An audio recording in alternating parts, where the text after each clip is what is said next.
नमस्कार, hello money 9 में आप सभी का स्वागत है। मैं हूं सुमित और एक और बुधवार का सत्र, जबकि भारतीय बाजारों में एक हैवी सेल ऑफ देखने को मिल रहा है। हैवी सेल ऑफ आपको शायद इंडेक्स पे ना भी दिखाई पड़े, क्योंकि इंडेक्स को तो संभाल रखा है आईटी ने, जहां पर सेंसेक्स निफ्टी बिल्कुल फ्लैट कामकाज कर रहे हैं थैंक्स टू आईटी। लेकिन जो हैवी सेल ऑफ है वो आपको मिड कैप इंडेक्स या स्मॉल कैप इंडेक्स में दिखाई पड़ेगा, ब्रॉडर मार्केट्स में दिखाई पड़ेगा, जहां पर तेज बिकवाली आज के सत्र में देखने को मिल रही है। इंडेक्स की बात की जाए तो निफ्टी सेंसेक्स तो हरे निशान में है, 66 अंकों की बढ़त देखने को मिल रही है। निफ्टी बिल्कुल फ्लैट है, 17 अंकों की निगेटिव फॉल वहां पर है। निफ्टी बैंक 1% नीचे है, लेकिन यहां डैमेज नहीं है, डैमेज है मिड कैप स्मॉल कैप में। मिड कैप इंडेक्स जो कि 2.5% नीचे और स्मॉल कैप इंडेक्स करीब करीब 3% नीचे कामकाज कर रहा है। तो आज इंडेक्स भले आपको फ्लैट दिखेगा, लेकिन आप लोगों के पोर्टफोलियो में एक बड़ा ड्रॉप आज के सत्र में शायद आपको दिखाई पड़े। 311 शेयर जो कि तेजी के साथ कामकाज कर रहा है और उनके सामने 2100 शेयर बिकवाली पे, यानी कि हर एक शेयर के सामने 7 शेयर ऐसे हैं जो कि तेजी के साथ या बिकवाली के साथ कामकाज करते हुए दिखाई पड़ेंगे। और आईटी इंडेक्स में आज 1.5% की खरीदारी है, लेकिन हैवी सेल ऑफ है रियल्टी में। 5% नीचे रियल्टी इंडेक्स कामकाज कर रहा है। मीडिया 2.5% नीचे, पीएसयू बैंक 2.5% के आसपास की बिकवाली यहां पर है। तो जहां पर आज मिड कैप स्मॉल कैप का एक्सपोजर ज्यादा है, उसी साइड पर बिकवाली भी आपको ज्यादा दिखाई पड़ेगी। आज बातचीत करने के लिए हमारे साथ वाराणसी से अंशुल जैन साहब मौजूद हैं। जैन साहब से हम बातचीत करेंगे आपके पोर्टफोलियोज पर, इंडिविजुअल स्टॉक्स के ऊपर, और साथ ही साथ उनकी इंडिविजुअल पिक्स के ऊपर भी हम चर्चा करेंगे। लेकिन जैन साहब, मार्केट्स को देख के क्या लग रहा है? क्योंकि बाजार में तो आज ऐसा कोई बड़ा फॉल नहीं है, लेकिन मिड कैप स्मॉल कैप में तो कोहराम मचा हुआ है, 2.5% नीचे है। आप कैसे रीड कर रहे हो मार्केट्स को? नमस्कार नमस्कार, आपके सभी दर्शकों को धन्यवाद बुलाने के लिए। देखिए, मार्केट को हम वैसे ही रीड कर रहे हैं जो अब तक रीड करते आए हैं। मिड कैप स्मॉल कैप से आपको एकदम दूर रहना है, क्योंकि इस जोन में अगर आप आए और फंसे तो ये इस समय आपके प्राण लेके जाएगा ये। और मतलब किसी तरह का कोई रहम नहीं दिखाएगा। और मिड कैप स्मॉल कैप से आपको एकदम दूर रहना है। आज ही मैं मिड कैप 100 का चार्ट देख रहा था। 12% की फॉल मिड कैप इंडेक्स पे, 12% की फॉल यहाँ से दिख रही है। और जो अगले 3 महीने में आते हुए दिख रही है। तो अगेन वही व्यू हम रिएटरेट करेंगे कि आपको एटलीस्ट मार्च एंड तक, मिड मार्च या मार्च एंड तक मिड कैप स्मॉल कैप शेयरों से एकदम दूर रहना है। जहाँ तक निफ्टी की बात है, ब्रॉडर इंडेक्स या लार्ज कैप की बात है, वहाँ पे हम ग्रॉसली ओवरसोल्ड हैं। तो यहाँ से डाउन साइड लिमिटेड है, लेकिन अपसाइड के कोई सिग्नल नहीं मिल रहा है। तो इसी वजह से मार्केट अपनी वजह से फिसल रहा है। Nifty around previous week low के आसपास है। Bank Nifty previous week low test करती हुई दिख रही है। तो 47,900 के अराउंड प्रीवियस वीक लो है, ये टेस्ट होते हुए दिख रहा है। ये टेस्ट होने के बाद कुछ हद तक बाउंस आता हुआ आपको मार्केट में दिखेगा, बट उससे ज़्यादा नीचे फिलहाल जाएगा ऐसा लगता नहीं है। बट अगर जाता भी है तो फिर हम उस बस को मिस करना पसंद करेंगे, क्योंकि एफआईआई डेटा बहुत ज़्यादा ओवरसोल्ड है। एक्सट्रीम ओवरसोल्ड लेवल्स को हम टच कर चुके हैं। तो यहाँ से हम शॉर्ट पोजीशंस लेना हमारे लिए एटलीस्ट थोड़ी सी मुश्किल बात है। तो हम वेट एंड वॉच के अप्रोच में मिड कैप स्मॉल कैप से हम दूर हैं। लार्ज कैप्स में हम कहीं भी रिजेक्शन या सपोर्ट पे फेल्ड लो की वेट कर रहे हैं। उसके बाद लॉन्ग पोजीशंस इनिशिएट करना स्टार्ट करेंगे। तो मिड कैप में क्या नंबर बोला आपने? 12% का और फॉल आ सकता है यहां से? जी, मिड कैप इंडेक्स में यहाँ पे करीब करीब 12% का और फॉल दिख रहा है। एग्जैक्टली मैं आपको बता दे रहा हूँ। निफ्टी मिड कैप सेलेक्ट जो फ्यूचर एंड ऑप्शंस में ट्रेड होता है, जी। स्पॉट पे इसका लेवल है, स्पॉट लेवल के हिसाब से देखें तो 11,948 इसका मेजर सपोर्ट था। हमने 13 जनवरी को इसको तोड़ा था, पुल बैक लिया, pull back 20 day moving average पे फिजल आउट हुआ और वापस उसी लो के जस्ट 789 का लो था, 784 पे हम खड़े हैं। तो वहां से और 5 पॉइंट नीचे आ गया, नहीं वो लो टूट गया है। तो अगर क्लोजिंग बेसिस पे ये निकल जाता है तो अगला जो लॉजिकल सपोर्ट वीकली चार्ट पे आता है वो आता है आपका 4 जून का लो, जो लोकसभा के टाइम में एकदम से पैनिक आया था, वो वाला लो आता है। वो लो है 10,454 पे। तो यहाँ से 12-13%, 12.5% की फॉल हो जाती है। तो मिड कैप, अगर सेलेक्ट मिड कैप में 12-13% की फॉल आती है तो मिड कैप स्मॉल कैप सारे इंडेक्सेस में आप मान के चलिए कि बराबर, किसी में 10 किसी में 15 की फॉल आएगी, बट ऑन एन एवरेज 12-12.5% की fall mid cap small cap index में यहाँ से भी दिख रही है। निफ्टी बैंक निफ्टी पे जरूर हम पुल बैक की बात कर रहे हैं, लेकिन उसमें मिड कैप स्मॉल कैप का पार्टिसिपेशन आपको लगभग ना के बराबर ही देखने के लिए मिलेगा। इसलिए पुल बैक में जो लोग ये सोच रहे हैं कि एक बार निफ्टी बॉटम बनाए, हम पुल बैक में मिड कैप स्मॉल कैप लेके थोड़ा सा बाउंस प्ले कर लेंगे, आई वुड सजेस्ट कि आप अगर पॉजिटिव अल्फा स्पॉट कर सकते हैं तो ही मिड कैप स्मॉल कैप में आइएगा, नहीं तो ब्लाइंडली उससे दूर रहिए। लार्ज कैप्स में बाउंस बैक प्ले करने की कोशिश कीजिएगा। तो लार्ज कैप में बाउंस प्ले कर सकते हैं, लेकिन एक हेडलाइन नंबर यही है कि यहां से मिड कैप स्मॉल कैप में 12% की और गिरावट की गुंजाइश जैन साहब को दिखाई पड़ रही है। ये सुनने में थोड़ा बुरा और थोड़ा डरावना लग रहा है, लेकिन हाँ, अब जो फैक्ट है वो फैक्ट है, वो सामने नंबर्स आपके रख दिए जैन साहब ने। अब कुछ जरा स्टॉक भी लेकर आइए जहां पर आज खरीदारी या बिकवाली आज के सत्र में देखने को मिल रही है। पहले निफ्टी के गेनर्स, निफ्टी के लूजर्स आएंगे आपकी स्क्रीन पर। निफ्टी के गेनर्स की अगर बात किया तो आज सिर्फ आईटी का बोलबाला है। इन्फोसिस, टीसीएस, विप्रो, टेक महिंद्रा, चारों के चारों आईटी शेयर आज तेजी के साथ कामकाज कर रहे हैं। गिरने वाले शेयरों में आज डाइवर्सिफाइड सेलिंग है और उसमें पीएसयूज तो हैवी सेल ऑफ में है। बीईएल 5% नीचे, टाटा मोटर्स, ट्रेंट, बीपीसीएल यहां पर बिकवाली देखने को मिल रही है। मिड कैप साइड पर अर्निंग्स का एक सीवियर सेल ऑफ है और मिड कैप में बहुत ज्यादा गेनर है भी नहीं। Colgate, Indian hotel, Lupin, Ashok Leyland थोड़ी बहुत खरीदारियां आए, लेकिन हैवी सेल ऑफ अगर मिड कैप में आप कहीं देख रहे हैं तो आज दिखाई पड़ेगा persistent, Prestige estate, Oberoi realty, CG power, ये कुछ ऐसे नाम जहां पे हैवी सेल ऑफ आज के सत्र में दिखाई पड़ रहा है। और इससे सीवियर सेल ऑफ जो है वो स्मॉल कैप में है। अगर आप स्मॉल कैप गेनर्स देखेंगे तो बहुत ज़्यादा नाम बढ़ने वालों में नहीं है, लेकिन हैवी सेल ऑफ दिखाई पड़ेगा स्मॉल कैप के कई सारे शेयरों में। M6 थोड़ी बहुत खरीदारी में, रेडिंगटन, डॉक्टर लाल पैथ लैब, नैटको यहाँ पे खरीदारी है, लेकिन जो हैवी सेल ऑफ आज के सत्र में दिखाई पड़ रहा है स्मॉल कैप में वो है इंडिया मार्ट। नंबर्स के बीच में ये शेयर टूटा। केन्स टेक हाई वैल्यूएशन के दम पे टूटा। इंडिया एबी रियल स्टेट यहाँ बिकवाली और तानला प्लेटफॉर्म, नंबर्स का इंपैक्ट यहाँ पर भी आता हुआ दिखाई पड़ा। 6% का फॉल तानला प्लेटफॉर्म में देखने को मिल रहा है। तो ये सभी शेयर जहां पर हैवी सेल ऑफ देखने को मिल रहा है। जैन साहब, आईटी शेयर आज थोड़ा सहारा दे रहे हैं बाजार को, इसलिए इंडेक्स एटलीस्ट बचा हुआ है, लेकिन mid cap IT, small cap IT तो वहां भी नहीं सपोर्ट ले पा रहा है। आप कैसे रीड कर रहे हो आईटी को? देखिए, आईटी इंडेक्स कंटिन्यूस फॉल थी और इन्फोसिस के जो एचसीएल टेक के रिजल्ट के बाद से थोड़ी सी सेंटीमेंट खराब हुआ था। उसके बाद से अब पहला पुल बैक आ रहा है। जो 10 और 20 डे मूविंग एवरेज 10, 20 और 50 पूरा एक ही जगह टाइटली कॉइल्ड है। तो 42,300 पे चल रहे हैं। 43,000 यहाँ से 700 पॉइंट की और अप मूव आ सकती है, बट उसके बाद कोई स्ट्रेंथ कंटिन्यू होगी ऐसा लगता नहीं है। यहाँ से चीज़ें रिवर्सल होती हुई ज़्यादा दिख रही हैं। तो थोड़ा सा ट्रेंड के साथ जाएं वो ज़्यादा बेटर है, लेकिन आज के लिए एटलीस्ट थोड़ा रिस्पाइट या कह लीजिए इंडेक्स की विंडो ड्रेसिंग जो है वो आईटी ने कर रखी है, लेकिन बाकी सब तरफ सेल ऑफ देखने को मिल रहा है। चलिए, अब इस बिकवाली में या हैवी सेल ऑफ के बीच में अगर आपका भी कोई सवाल है और आपके पोर्टफोलियो में डीप रेड निशान देखने को मिल रहा है तो फटाफट आप हमसे सवाल कर सकते हैं और बातचीत कर सकते हैं। हमारे पास अलग अलग माध्यम है। पहला माध्यम आपकी स्क्रीन पर है 9311121874, ये हमारा व्हाट्सएप नंबर है। ईमेल आईडी है money9query@tv9.com पे, और साथ ही साथ आप इस कार्यक्रम का हिस्सा बन सकते हैं आउटराइटली, फिर हमारे साथ यूट्यूब पे जुड़ के और बातचीत कर सकते हैं। जैन साहब से अपना सवाल पूछ सकते हैं। अगले 1 से 1.5 घंटे तक हम उनके साथ अब बातचीत करने वाले हैं। जैन साहब, सबसे पहला सवाल, मतलब इनफैक्ट आज जैन साहब पानी वगैरह आप साइड में रख लो क्योंकि सवालों का झड़ी लगने वाली है, बहुत लंबी सूची खड़ी है। तो पहला नाम आया है इरकॉन इंटरनेशनल के ऊपर। अदीब अहमद साहब का सवाल है। इनके पास इन्होंने खरीदारी कर रखी है और रेलवेज में हैवी सेल ऑफ भी है, करना क्या चाहिए? सर, पानी का पूरा मग्गा तैयार है, सवालों की झड़ी आप लगा दीजिए। नहीं, सवाल ना देखिए, सर, वो एनएससी लिखा हुआ और एनएससी बुरी तरह गिर भी रहा है, सो जरा ध्यान से रखना उसको आसपास अपने। ये मिला भी एनएससी से, गिफ्ट था मेरे को। चलिए, इरकॉन इंटरनेशनल शुभारंभ करिए। देखिए, एयरकॉन 211 फाइनली प्रोटेक्ट नहीं हुआ है। बड़ी कैंडल से रिवर्सल आया था, 3 दिन इनसाइड बार था, हालांकि है आज भी इनसाइड बार, लेकिन 211 नहीं प्रोटेक्ट हो रहा है। तो 174 रुपए का टारगेट ओपन अप होते हुए दिख रहा है, और 174 टूटता है तो फिर 125 रुपए तक की डाउन साइड बनेगी। तो ये स्टॉक्स में एक्सपेक्ट कर रहा हूँ कि जनवरी 3rd वीक से और बजट के आसपास से सेकेंड राउंड ऑफ पिटाई इनकी स्टार्ट होगी। तो जो फाइनल डिस्काउंटेड टारगेट्स, जिनकी हम बहुत डीपर टारगेट्स की बात कर रहे हैं, वो अचीव होते हुए दिखेंगे। तो 174, 125 दो टारगेट दिख रहे हैं। 174, 125 नीचे के टारगेट्स आप यहां पर देख सकते हैं इरकॉन में। सो जरा ध्यान संभल के स्टॉप लॉसेस के साथ ही काम करिएगा। वैसे भी रेलवेज, पीएसयूज, डिफेंस एक तरफा तेजी दिखा के आए हैं, सो थोड़ा हल्का होना बनता भी है और वो शुरुआत हो चुकी है, थोड़ा ध्यान रखिएगा इसका भी। इसके अलावा आज फ्रेश एंट्री करने के लिए जियो फाइनेंशियल को चुना है सिंह साहब ने। क्या इसमें खरीदारी करनी चाहिए, निवेश करना चाहिए?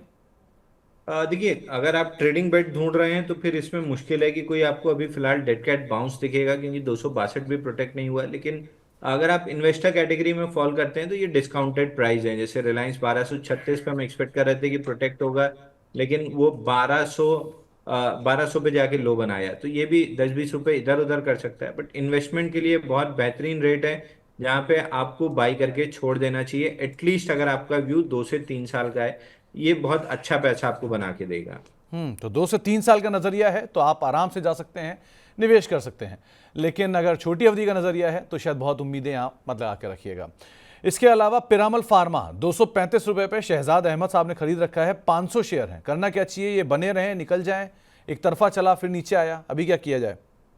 देखिए, स्टॉक में एक बार आपको 195 रुपए तक की डाउन साइड मिलेगी, उस डाउन साइड को आप यूज कीजिए बाइंग के लिए, क्योंकि 195 पे इसका आईपीओ बेस ब्रेकआउट रीटेस्ट हो जाएगा, वहां से स्टॉक चलेगा तो कहीं भी 400 से 500 रुपए के बीच में आ सकता है। 400 का मैं पहला टारगेट एक्सपेक्ट कर रहा हूँ, उसके बाद एक्सटेंडेड टारगेट्स की बात करेंगे, बट फिलहाल के लिए 400 रुपए तक का टारगेट आता हुआ दिख सकता है। तो 400 रुपए तक का टारगेट जो है वो आता हुआ दिखाई पड़ सकता है, इस लिहाज से आप इसके ऊपर नजर रखिएगा। एक एम्फेसिस हाई रेट पर खरीदारी कर रखी है आदर्श पांडे साहब ने। क्या इसके अंदर एवरेज करना चाहिए? इनकी खरीदारी 3125 के रेंज में है। बिल्कुल करनी चाहिए। अगर आप चाहते हैं यहाँ से थोड़ा सा एवरेज करना है तो बिल्कुल कर सकते हैं, क्योंकि आईटी में ही बाउंस बैक दिख रहा है और ये भी अपने मेजर सपोर्ट 2751 के आसपास है। बाउंस बैक में 2950 2960 तक दे सकता है, तो बाउंस बैक के लिए एक 200 पॉइंट के लिए प्ले किया जा सकता है। वैसे भी बाउंस बैक आएगा तो लार्ज कैप में ही सबसे पहले आएगा, तो इसको लेके चल सकते हैं 2950 के टारगेट के लिए।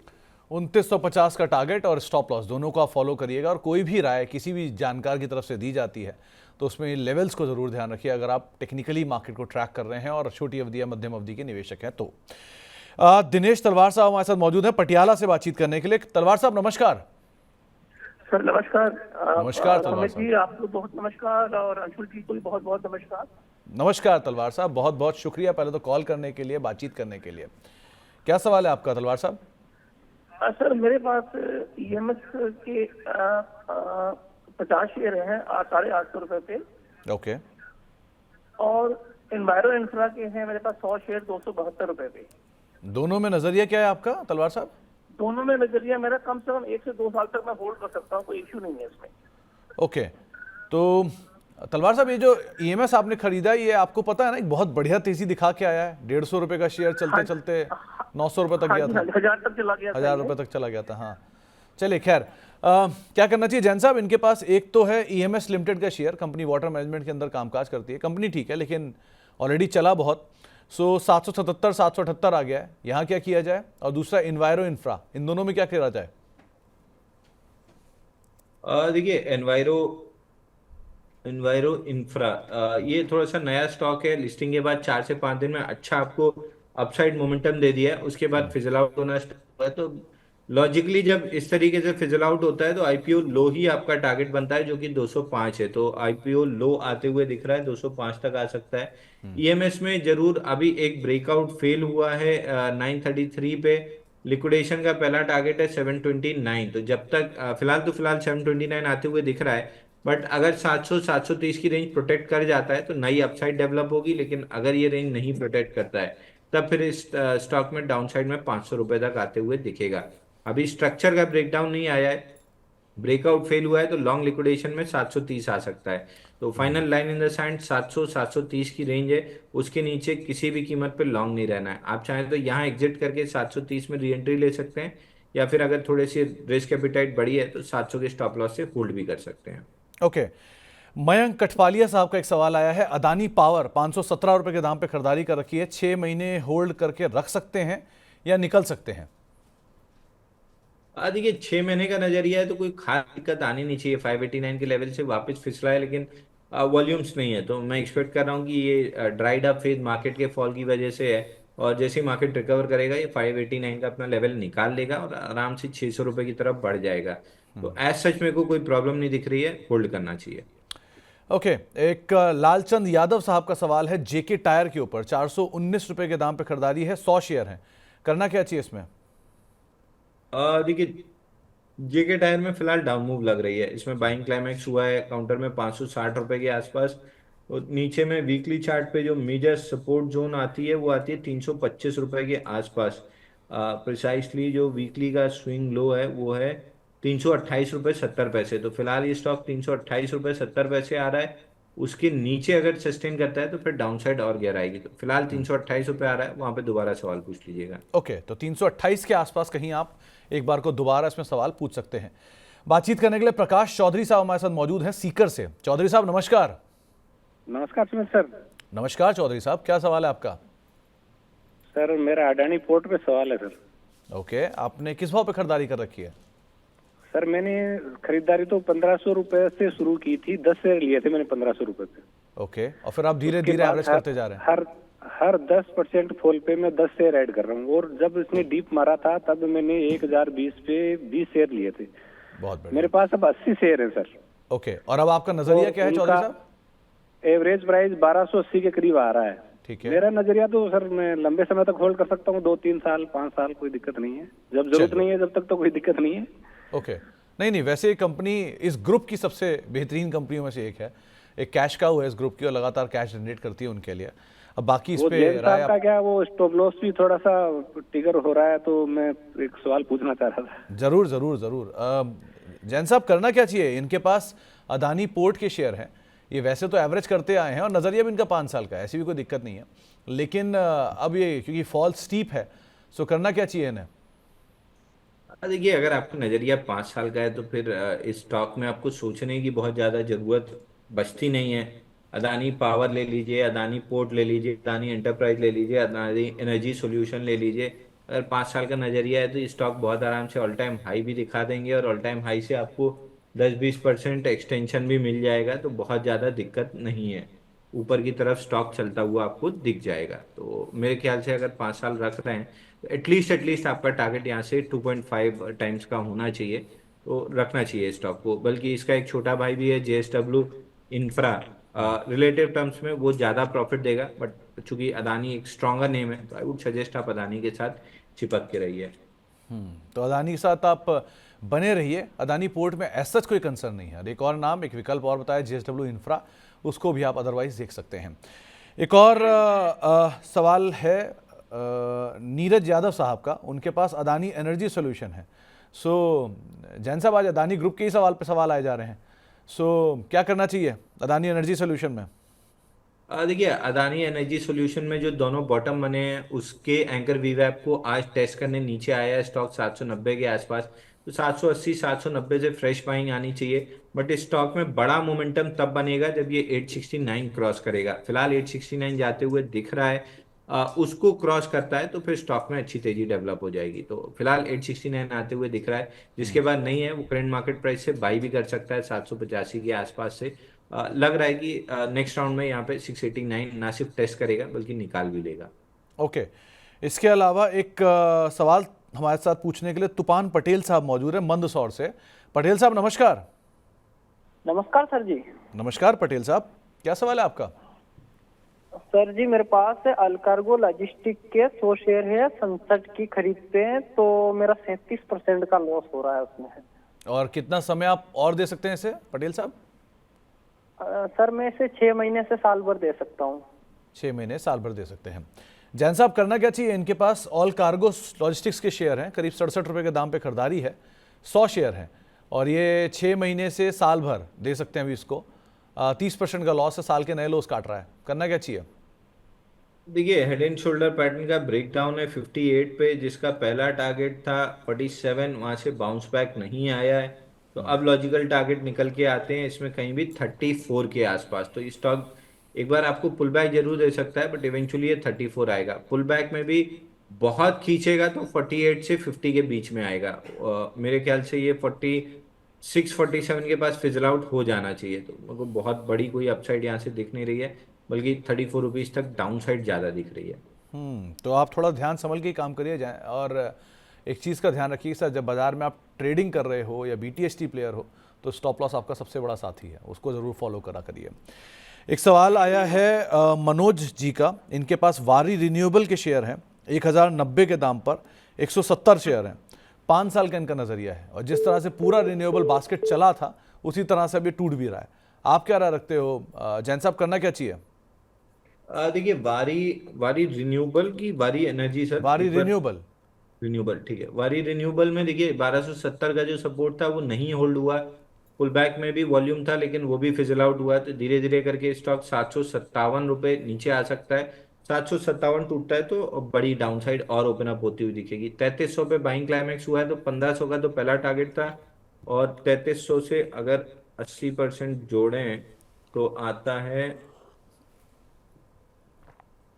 660 रुपए का टारगेट। तो 757, 660 ये दो टारगेट आते हुए दिख रहे हैं। ये आपने फिबोनाची लगा रखा है इसमें। नहीं सर, एक कॉन्सेप्ट होता है बाइंग क्लाइमेक्स। बाइंग क्लाइमेक्स होने के बाद 50% चांस होता है कि स्टॉक 80% करेक्ट करेगा, और 80% चांस होता है कि 50% करेक्ट करेगा। 50% ऑलरेडी करेक्ट हो चुका है और उससे नीचे है, तो 80% खुलता है down side all time high से या बाइंग क्लाइमेक्स के हाई से, तो 80% 660 रुपए आता है। चलिए, तो लॉजिक और लॉजिक के पीछे लेवल्स, इन दोनों को आप ज़रूर ध्यान रखिएगा। अब बातचीत करते हैं कुछ और सवालों पर। एक सवाल आया है सिरमा एसजीएस पे आफ्ताब आलम साहब का। ये एंट्री करना चाह रहे हैं और एक स्टॉप लॉस पूछ रहे हैं। क्या एंट्री लेवल और क्या स्टॉप लॉस, जैन साहब? एक बार स्टॉक का नाम रिपीट करेंगे सर? सिरमा एसजीएस। SYRM, अच्छा ठीक है मिल गया। बिल्कुल बिल्कुल छेड़ना नहीं चाहिए स्टॉक को, ये तो मतलब गुनाह हो जाएगा स्टॉक को छेड़ना। ये वीकली चार्ट पे लोअर हाई बनाया है और 10-12 दिन में बड़ी तेजी से ये स्टॉक पिछले, आज का सेशन मिला लें तो 13 ट्रेडिंग सेशन में 30% गिरा है। स्टॉक को तो बिल्कुल छूना भी पाप है। इमीडिएट डाउन साइड आपको 377 रुपए तक डाउन साइड आते हुए दिख रहा है। एक हल्की बाउंस बैक आज या कल के सेशन में मिल सकती है, क्योंकि 5th डाउन डे है, जनरली 3 to 5 डेज मूव चलती है। एक हल्की बाउंस बैक 480 500 तक मिल सकती है, बट इवेंचुअली 77 रुपए आ रहा है, अवॉइड करना चाहिए। तो अभी अवॉइड करिए। जिस तरह का स्टीप फॉल आप चार्ट्स पे देख रहे हैं, ये शायद और ज़्यादा गिरावट एक्सटेंड कर सकता है, तो इसलिए अभी के लिए इसको अवॉइड करिए, ज़्यादा बेटर है। एक सवाल सोमबिर भोरिया जी का आया है। पहले तो पिरामल फार्मा पे इनका एक सवाल भी है और साथ साथ सनफ्लैग आयरन 294 रुपये के दाम पर 100 शेयर हैं, 2 महीने का नजरिया है। पटियाला से सवाल है, करना क्या चाहिए जैन साहब? एक तरफ सनफ्लैग आयरन और दूसरी तरफ पिरामल फार्मा। और देखिए पिरामल फार्मा पे तो अभी हमने डिस्कस किया कि 195 मिलता है, तो आप इसको आउटराइट बाई करके अपने पोर्टफोलियो में 2-3 साल के लिए छोड़ दीजिए। ये बड़ा वेल्थ बैगर आपके लिए, मतलब मल्टी बैगर या वेल्थ क्रिएटर स्टॉक बन के उभर सकता है। 195 के आसपास हमारा भी इंटरेस्ट रहेगा। फैमिली से लेके क्लाइंट्स के पोर्टफोलियो में हम इसको बाई कराएंगे। हमने अलर्ट 200 रुपए पे लगा के रखा है।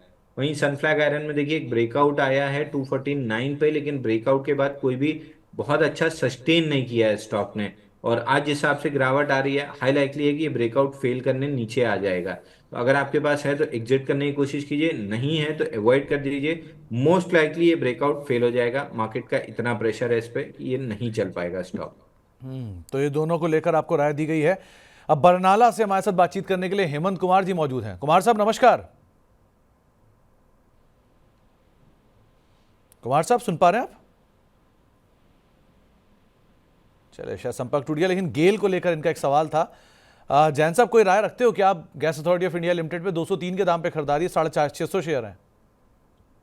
देखिए अगर आपका नजरिया लॉन्ग टर्म का है तो 172 की प्राइस हम एक्सपेक्ट कर रहे थे, 172 आ चुका है। यहाँ से लॉन्ग टर्म के लिए इन्वेस्टमेंट स्टार्ट कर देना चाहिए। स्टैगर वे में कीजिए, 50% यहाँ ले लीजिए। अगर पैनिक में किसी 160 रुपये मिल गया तो वहाँ पे ऐड कर लीजिएगा। लगता नहीं है कि पैनिक में मिलेगा, क्योंकि बाजार मेजर सपोर्ट के आसपास है और यहाँ से बाउंस बैक करेगा। तो आई वुड सजेस्ट एटलीस्ट 50% तो आप ले लीजिए, ताकि ये ना हो कि आपको कहीं भी रैली मिस हो गई। तो लॉन्ग टर्म इन्वेस्टर्स के लिए बहुत बेहतरीन जोन आ चुकी है एक्यूमुलेशन की, और यहाँ से एक्यूमुलेशन करते हुए चलना चाहिए आपको। तो एक्यूमुलेशन करके चलना चाहिए, ये आपको एक राय दी गई है। अभय कुमार साहब आपके बड़े प्रशंसक भी हैं और आपको जो है अपना अभिनंदन भी दे रहे हैं। आपके लिए राय, इनका एक सवाल है कि ये HCL करीब करीब 100 शेयर रखते हैं 4832 के दाम पर, इसमें क्या करें? और दूसरा इरकॉन 214 रुपये के दाम पर, इन दोनों में 6 महीने का नजरिया है, करना क्या चाहिए इनको? देखिए इरकॉन तो अभी हमने शो के स्टार्टिंग में डिस्कस किया कि यहाँ पे डाउन साइड 174 और 125 रुपए तक के टारगेट दिख रहे हैं। तो इरकॉन आपको सेल करके चलना चाहिए। इरकॉन से लेके आप IRFC का नाम ले लीजिए, आप RVNL का नाम ले लीजिए, आप JWL का नाम ले लीजिए, आप TWL का नाम ले लीजिए, फॉर दैट मैटर आप रेलवे के किसी भी स्टॉक का नाम ले लीजिए। लगभग सारे स्टॉक्स अगर होल्ड कर भी गए, डाउनसाइड नहीं भी आई, बजट तक होल्ड कर भी गए, तो बजट के 2-4 दिन पहले से या बजट के बाद, बजट के दिन से ये स्टॉक वापस से पिटना स्टार्ट करेंगे। आज की जो प्राइजेस है यहाँ से करीब 20 से 25% डाउनसाइड अगर आपको मिल जाती है तो बहुत सरप्राइज नहीं होगा। तो अक्रॉस द बोर्ड रेलवे में मेरे को फ्रेश सेलिंग दिख रही है, बट चूंकि बजट सामने खड़ा है तो मे भी एक आध हफ्ता होल्ड कर लें, तो बजट के आसपास गिरेंगे या बजट के बाद गिरेंगे, बट ये स्टॉक इवेंचुअली बजट के बाद गिरना स्टार्ट हो जाएंगे। अदीब अहमद साहब पूछ रहे हैं टाटा पावर क्या बाइंग लेवल पर आ गया है? देखिए टाटा पावर बाइंग लेवल पे है बिल्कुल। लॉन्ग टर्म अगर आपको इन्वेस्टमेंट करना है तो लॉन्ग टर्म के लिए यहाँ पे इन्वेस्टमेंट करके छोड़ना चाहिए। बाजार जैसे ही बाउंस बैक करेगा टाटा पावर में आपको 400 और 457 ये दो प्राइस तो फटाफट मिल जाएगी। उसके बाद अगर बाजार मेंटेन कर लेता है अपने आप को, तो ये स्टॉक वापस से अपनी बुलिश ट्रेजेक्टरी पकड़ लेगा। तो फिलहाल यहाँ से इन्वेस्ट कर रहे हैं तो पहले अपफ्रंट आपको 370 और 400 ये दो टारगेट तो फटाफट मिल जाएंगे। रितेश सिंह साहब, उनका आपके प्रशंसक भी हैं और आपकी तारीफ भी कर रहे हैं, और उनका ये मानना है कि अनंतराज और पीजी इलेक्ट्रोप्लास्ट इन दोनों में एंट्री करने का कोई जोन बन रहा है क्या एंट्री करनी चाहिए?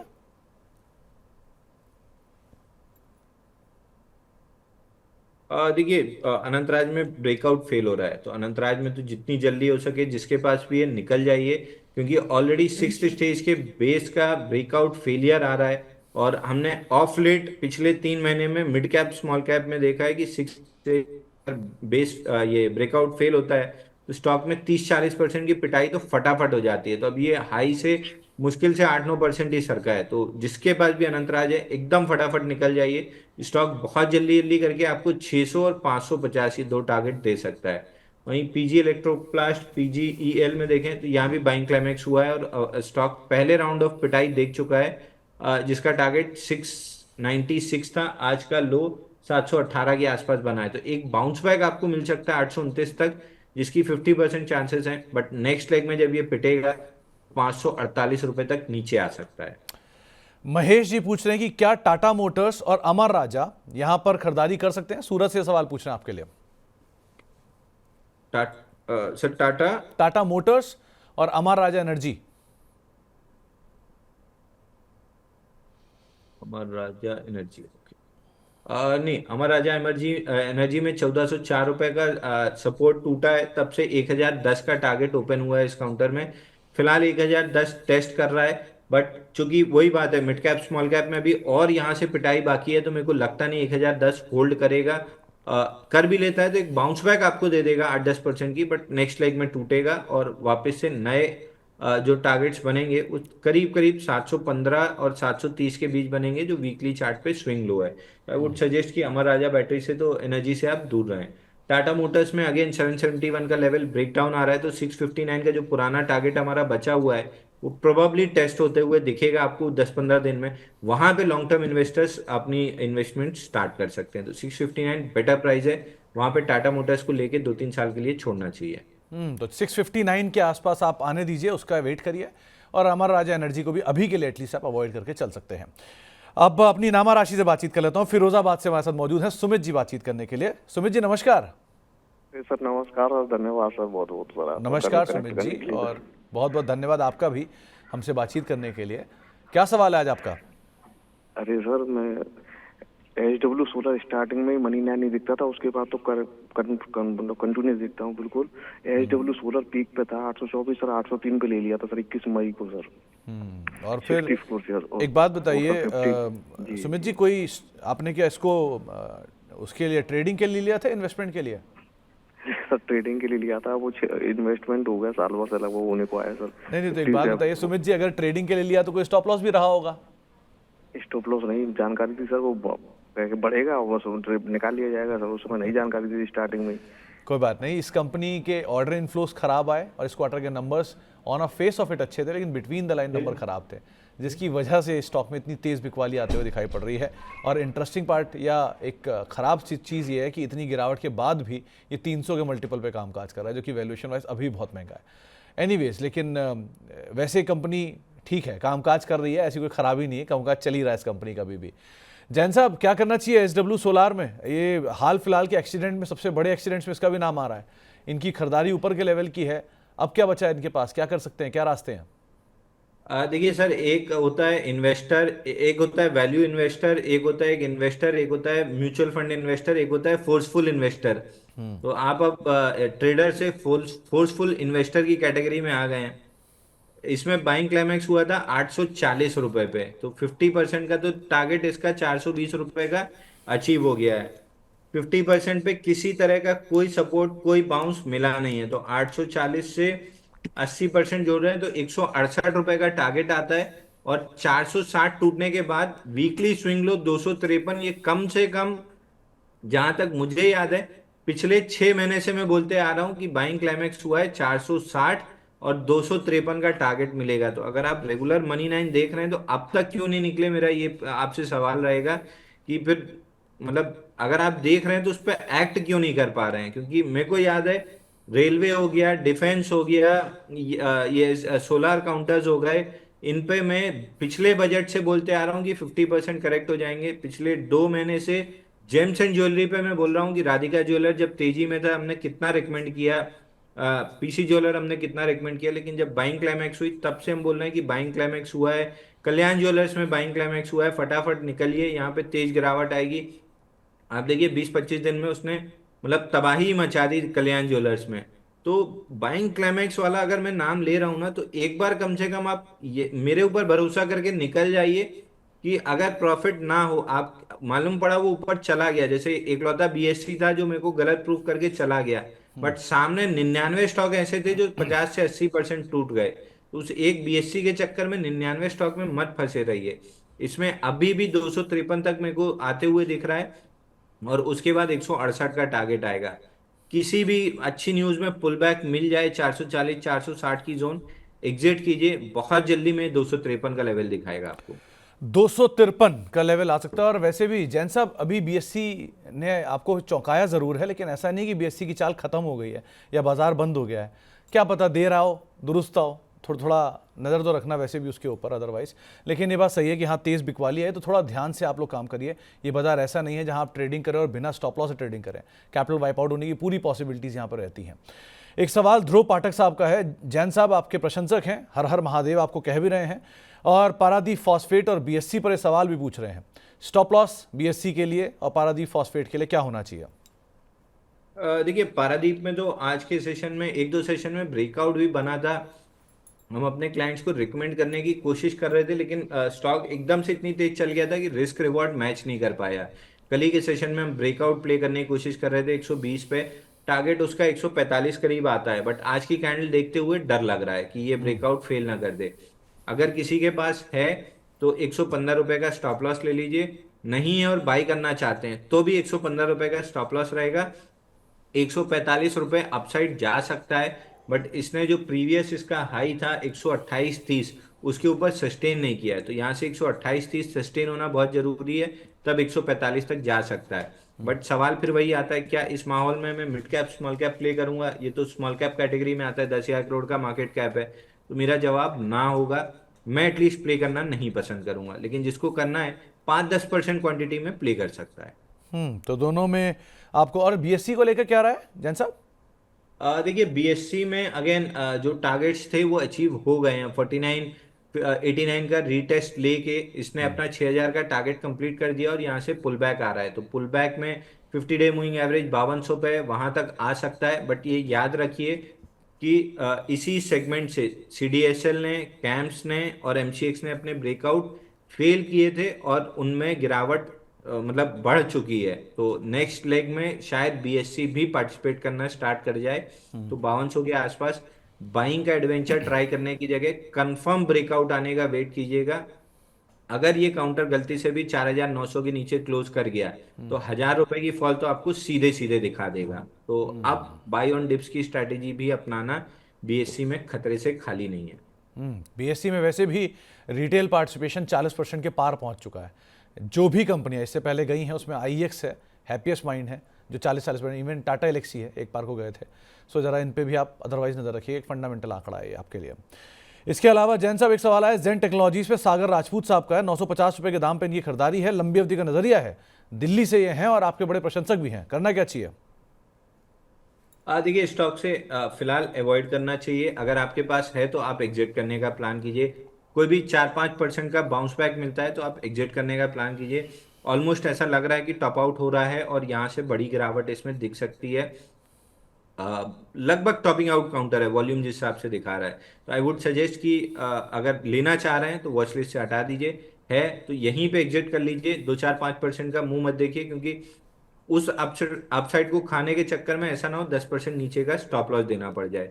आई वुड सजेस्ट कि एक बार अगर है तो प्रॉफिट बुक करके निकलिए। दूसरा, आपने आईएक्स का नाम लिया तो मैं आपको एक चीज याद दिला दूं, जैसे आपने एकदम सही बताया 40% से ज्यादा रिटेल होल्डिंग गई है। जैसे ये पहुंचा था, अगले 20 महीने में 64% अपने ऑल टाइम हाई से आईएक्स करेक्ट हो गया था। और जितने आपने नाम लिए हैं लगभग सब में 60 से 70% का करेक्शन है अपने ऑल टाइम हाई से। तो एक छोटा सा आप फिल्टर ये लगा सकते हो कि अगर रिटेल होल्डिंग 38-40% से ऊपर जा रही है तो फिर स्टॉक से थोड़ा सा दूर हो जाना चाहिए। इसका ये आंकड़ा बड़ा इंटरेस्टिंग होता है। एक और इसी में और ऐड कर देता हूँ जैन साहब। आईटी में सबसे ज़्यादा अगर रिटेल होल्डिंग किसी कंपनी में है तो वो है हैप्पीएस्ट माइंड और टाटा एलेक्सी में, और अगर सबसे कम किसी में होल्डिंग है तो वो है टीसीएस में, सिर्फ 4%। और नतीजा आपके सामने है, टीसीएस ऑल टाइम हाई के करीब है और बाकी दोनों अपने ऑल टाइम लोस के आसपास या 52 वीक लो के आसपास कामकाज कर रहे हैं। सो ये रिटेल होल्डिंग एक सही बेंचमार्क होता है किसी स्टॉक को रहने या बाहर निकालने का, तो उस हिसाब से भी आप एक नंबर पर नजर रखिए। हाँ जी जैन साहब। सर, हैप्पीएस्ट माइंड का आपने नाम लिया, हैप्पीएस्ट माइंड बता दूं, वर्टिकली ऊपर चला था आईपीओ के बाद से 300 रुपए से लेके 1500 बाइंग क्लाइमेक्स किया। वहां से इसने 41 महीने हो चुके हैं, ये स्टॉक ऊपर से 60% और 57% करेक्ट हो चुका है।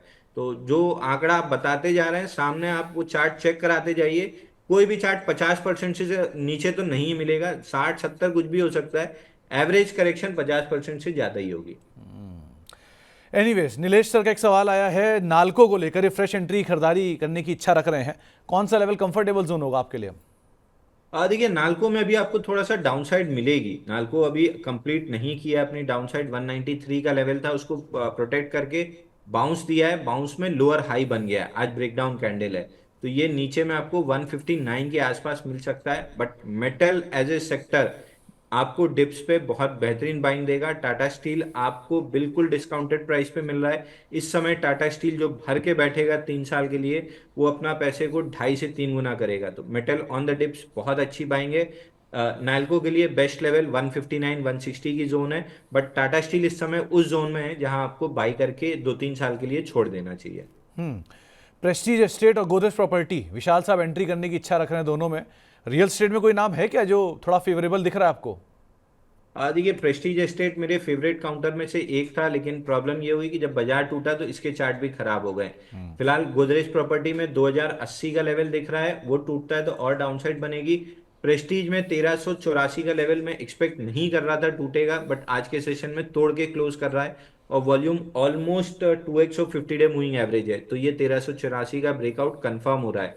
अगले 2-3 सेशन में अगर मार्केट बाउंस करता है और सीनेक्स रियलिटी भी बाउंस करता है, उसमें ये स्टॉक 1384 रिक्लेम कर लिया, तो फिर आपको 1600 तक बाउंस बैक मिल जाएगा। तो अगर मगर वाली सिचुएशन में अवॉइड कर देना ज़्यादा बेटर होता है, क्योंकि रिस्क मैनेज करना बहुत मुश्किल हो जाता है। तो बेटर है कि दोनों को अवॉइड करके चलें, एटलीस्ट अगर आप खरीदने की सोच रहे हैं तो।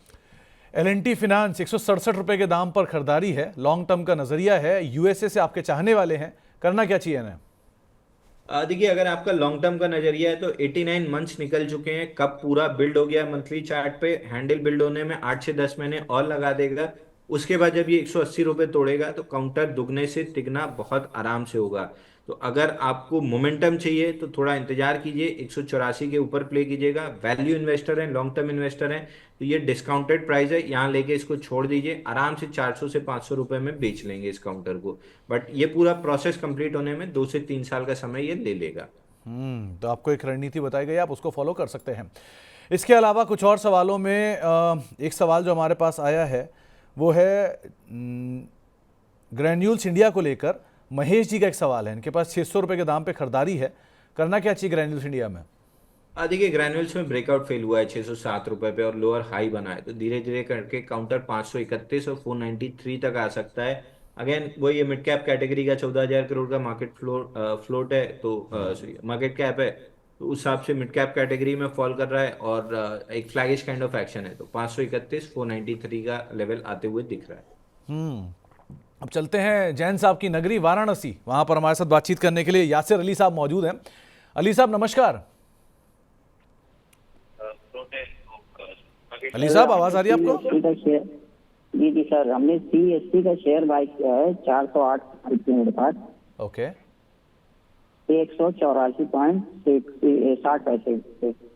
ओके, और क्या नजरिया रखते हो? हमने बाय किया तो आज उसका रेट मतलब गिरा हुआ है, अब जब समय लिया तभी से वो गिर रहा है। हाँ अली साहब, ये सबको ऐसे ही लगता है कि जब भी हम शेयर खरीदते हैं हमारे खरीदते के बाद ही नीचे आना शुरू हो जाता है, लेकिन बाजार ही टूटा हुआ तो कुछ कर नहीं सकते। तो खैर अली साहब, और जी और मेरे पास बजाज का, बजाज हाउसिंग का भी है, 159 की बाइंग है उसकी, ओके 150 शेयर है। दोनों में नजरिया क्या है आपका अली साहब? बजाज को तो हम होल्ड कर सकते हैं 4-5 महीना, ठीक है, और और CSC? CSC का भी हम होल्ड कर सकते हैं 1-2 महीना। ओके, जैन साहब करना क्या चाहिए? CSC 1 से 2 महीने का नजरिया और बजाज हाउसिंग 5 से 6 महीने का नजरिया। देख संभल के बोलना, आपकी नगरी के हैं। सर बजाज हाउसिंग फाइनेंस में अगले 4-5 महीने तो कुछ नहीं हो रहा, क्योंकि लिस्टिंग के बाद से मैं बोल रहा हूँ, लिस्टिंग डबल ट्रिपल पे हुई है, वैल्यूएशन को जस्टिफाई करने में 1.5 साल समय निकाल देगा और डाउनसाइड आपको मिल सकती है। तो अभी 4-5 महीने में तो कुछ भी नहीं हो रहा है। ये हो सकता है 100 का लेवल भी दिखा दे, हो सकता है 120 का लेवल भी दिखा दे, तो बहुत क्लैरिटी नहीं है। ट्रेंड थोड़ा सा डाउनसाइड का है, बट एक्यूमुलेशन फेस में है, और जिस आपके वॉल्यूम्स हैं ये क्लियरली शो कर रहा है कि कहीं ना कहीं इंस्टीट्यूशन एक्यूमुलेशन हो रहा है। बट 5-6 महीने में तो स्टॉक में कुछ नहीं हो रहा, आपको 110-120 की रेंज में ही मिलेगा। जहाँ तक CSC की बात है, इसमें फाइनली जो लास्ट सपोर्ट था 153 का, कल टूटा, आज फॉलो थ्रू मूव आ रहा है, तो 120 रुपए तक इमीडिएट सपोर्ट जो है इसका 118 रुपए 24 पैसे है। ये लेवल ये एज ए टारगेट ओपन हो गया है, तो 118 रुपए आते हुए स्टॉक दिख रहा है। एग्जिट कर लेंगे तो ज्यादा बेटर रहेगा। राम सिंह साहब हमारे रेगुलर दर्शक भी हैं और बहुत देर से सवाल भी पूछ रहे हैं एम्फेसिस को लेकर। इस पर हम पहले ही बातचीत कर चुके हैं, लेकिन फिर भी इनकी खरीदारी में 12-15% का लॉस है। क्या ये एवरेज करें या वेट करें? और देखिए बिल्कुल एवरेज करना चाहिए। 2750 अच्छी सपोर्ट जोन है, यहाँ से 2950 तक की बाउंस बैक दिख रही है मार्केट में भी और इसमें भी, तो 200 पॉइंट के लिए तो प्ले करना चाहिए। और अगर एवरेज करके वहां पे आपकी कॉस्टिंग आती है तो एटलीस्ट 50% निकाल लेना चाहिए। वितु राय साहब शारदा क्रॉपकेम में फ्रेश एंट्री करने की इच्छा रख रहे हैं, 577 का रेट है, और खरीदारी करनी चाहिए क्या 577 के आसपास? सॉरी, बिल्कुल नहीं करनी चाहिए सर, ये भी बाइंग क्लाइमेक्स हो गया है और कंफर्म हो गया है 735 के नीचे की स्टॉक में बाइंग क्लाइमेक्स हुआ है। पहला टारगेट 541 का है। ये मेरे ख्याल से लास्ट वीक भी इनने सवाल पूछा था, क्योंकि नाम और शेयर का नाम और इनका नाम दोनों मेरे को स्ट्राइक कर रहा है। तब भी हमने लास्ट वीक एग्जिट की सलाह दी थी कि 717 रुपए निकलता है तो एग्जिट कर लेना चाहिए, 540 आएगा। फिलहाल 540 आते हुए दिख रहा है। तो 540 आता हुआ दिखाई पड़ सकता है, इस लिहाज से भी आप यहाँ पर नज़र बना के रखिएगा। इसके अलावा LIC का शेयर है 904 रुपये पे उदय साहब के पास, करना क्या चाहिए? देखिए LIC में भी ब्रेकडाउन आया है, जिसका टारगेट बनता है नीचे में समवेयर अराउंड 742 का। बट LIC इन स्तरों पे एग्जिट करने की कोई मतलब तुक नहीं बनता है। बाय ऑन डिप्स की सलाह रहेगी, कहीं भी 740 के आसपास मिल जाए तो वहां पे प्रीवियस 2 बार 3 बार टॉप बना था और वहीं से सपोर्ट लेके बड़ी रैली डेवलप हुई थी। तो मेरे ख्याल से 740 के आसपास इसको सपोर्ट मिलेगा, वो एक बेहतर बाइंग जोन है। जिसके पास है वो होल्ड कर सकता है। तो जिसके पास है वो बने रहे, वो ज़्यादा बेटर है। अंशुल सर, आपके एक सुपर फैन आए हैं गुजरात अंबुजा एक्सपोर्ट का एक सवाल लेकर। 125 रुपये के दाम पे खरीदारी की है इन्होंने, वर्मा साहब हैं ये, इन्हें करना क्या चाहिए? देखिए एग्जिट कर लेना चाहिए। जिस हिसाब से परसों की कैंडल रिवर्स हुई थी और आज उसका लो टूट रहा है, ये अगले राउंड में कहीं भी आपको 112 का मेजर सपोर्ट है, वो अगर टूट जाता है तो फिर ये आपको बहुत आराम से 74 रुपए का लेवल दिखा देगा। या तो 112-110 की रेंज का स्टॉप लॉस लगा लीजिए या एग्जिट कर लीजिए। आई वुड सजेस्ट 50% एग्जिट करके 50% पे स्टॉप लॉस लगा लीजिए। कबीर सिंह साहब आपके लिए एक सवाल लेकर आए हैं डिक्सन टेक पर, खरीदारी करने का लेवल पूछ रहे हैं। जिस तरह कल इसमें धुलाई हुई है 13-14% की, आपको लग रहा है ये यहाँ रुकेगा या अभी और टूटेगा? सर अभी धुलाई हुई है, अभी इसको निचोड़ा जाएगा 13,062 रुपए तक, अभी इसको मतलब और पीटा जाएगा। और अगर 13,000 सपोर्ट नहीं किया तो फिर स्टॉक में क्लाइमेटिक मूव कंफर्म हो जाएगी, फिर स्टॉक की हालत दुर्दशा वाली होगी। तो फिलहाल मैं 13,000 तक एक्सपेक्ट कर रहा हूँ, उसके बाद देखते हैं कि ये स्टॉक क्या करता है। 13,000, मतलब जैन साहब ऐसे ऐसे नंबर आप बोल रहे हो, आधे लोगों को तो घबराहट ही होनी शुरू हो जाएगी। थोड़ा सा सॉफ्ट स्टांस रखो, इतना हार्ड स्टांस में तो आदमी घबरा जाएगा। 13,000 का लेवल देख के इसमें सर शायद आपको आपके शो पे था या पहले किसी शो पे मैंने बताया भी था अपना पर्सनल एक्सपीरियंस। आईआरबी मैंने बाइंग क्लाइमेक्स में बिल्कुल टॉप पे ब्रेकआउट जब फेल हुआ था, मतलब ब्रेकआउट आया था, मैंने खरीदा था और ब्रेकआउट फेल हो गया था। मैंने 212 रुपए का शेयर 97 रुपीज में जाके लॉस बुक किया था बाइंग क्लाइमेक्स के बाद। और मतलब मेरी कैपिटल मोर देन 60% साफ हो गई थी। और गलती ये हो गई थी कि मैंने 100% कैपिटल डाल दी थी उसमें, मतलब 60% आप समझ रहे हो मेरी कैपिटल साफ हो गई थी। उसको रिकवर करने में 4.5 साल लग गए। किस्मत थी कि एक बार टाटा कॉफी मेरे को मिल गया जब वो ब्राजील में बाढ़ आई थी। हर के थोड़ा सा इधर उधर से पैसा उधार उधार लेके 120 रुपए में टाटा कॉफी भरा था और वो फटाफट फटाफट करके 240 गया था। मैं 180-85 में निकल गया था। बट ओवरऑल मेरे को 4.5 साल लग गए थे ब्रेक इवन आने में। तो आप समझो 4.5 साल मैंने वेस्ट किया था अपना, सिर्फ एक बाइंग क्लाइमेक्स वाले स्टॉक में फंसने की वजह से। उसके बाद मैंने बाइंग क्लाइमेक्स स्टडी करना स्टार्ट किया कि ये गलती हो गई वो ठीक है, दोबारा ना हो उसके लिए क्या करना है। एचईजी का स्टॉक देखिए 2018 में बाइंग क्लाइमेक्स हुआ, 2024 में खड़े हैं, अभी भी स्टॉक रिसेंट जो ब्रेकआउट दिया था वो भी फेल हो गया, वहां भी अभी भी 40% नीचे है। तो बाइंग क्लाइमेक्स को मैं इतना पढ़ चुका हूं ना 60% कैपिटल खोने के बाद, कि अब मैं बाइंग क्लाइमेक्स में मतलब मैं झूठा दिलासा भी नहीं देना चाहता हूँ। सच बता दो कि भैया ये बजट के टाइम में कितना, मतलब एंकर ही मेरे को बताते थे कि कमेंट्स में आपकी बहुत ज्यादा ट्रोलिंग हो रही है। तो मैंने कमेंट्स पढ़ना मतलब शुरू ही नहीं किया था। एक दो बार सोचा था कि पढ़ेंगे बट शुरू ही नहीं किया। बट आप देखिए वहां से सारे स्टॉक्स 50% नीचे हैं। तो एक 2-3 कॉन्सेप्ट होते हैं, अगर आप उनको पढ़ लेंगे ना, लॉस करना बंद कर देंगे और प्रॉफिट बनाना चालू कर देंगे। दोनों तीनों कॉन्सेप्ट मैंने मल्टीपल टाइम्स रिपीट किए हैं कि अगर आप मिड कैप स्मॉल कैप ले रहे हैं तो 10 पीरियड मूविंग एवरेज 20 से ऊपर होना चाहिए। जब तक है तब तक रखिए, जिस दिन वो खत्म हुआ उस दिन आप उस स्टॉक से बाहर हो जाइए। गलत एंट्री कर लिए 8% आपका मैक्सिमम स्टॉप लॉस होता है। बाई प्राइस से अगर 8% गिर गया mid cap small cap counter, मतलब कहीं ना कहीं कुछ तो गलत है, आपको एग्जिट करना चाहिए। तो ये 2-3 रूल अगर आप फॉलो कर लेंगे ना, पैसा बनेगा इसकी गारंटी नहीं है, आप लंबा लॉस नहीं लेंगे इस बात की गारंटी हो जाएगी।